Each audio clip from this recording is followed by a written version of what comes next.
মাওলানা হাফিজুর রহমানের কণ্ঠ তো কোকিল কণ্ঠ, অনেক লোকের সমাগম, আপনাদের শ্বাসের শব্দ অনেক বেশি। আপনারা হয়তো দেখতে পাচ্ছেন না, আমি দেখতে পাচ্ছি চতুর্দিকে ছাদেও লোকজন বসে আছে। 2 সেকেন্ডে একটু দেখতে পারেন, ডান দিকে দেখেন ছাদে লোকজন আছে না নাই, বাঁ দিকে আছে, এবার ঘাটটা ঘুরে পেছনে দেখেন আছে না নাই।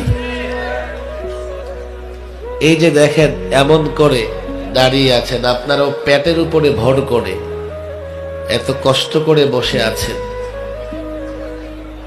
শব্দ, কোন শব্দই যেন আমরা না করি। কথা তো অনেক বলা দরকার, কথাও অনেক, ব্যথাও অনেক। বিশেষ করে গাজীপুরে আসলে নতুন ভাবে ব্যথাটা জেগে ওঠে। আপনাদের গাজীপুরেই প্রায় 2 বৎসর ফাঁসির ছেলে সরকারি মেহমান ছিলাম।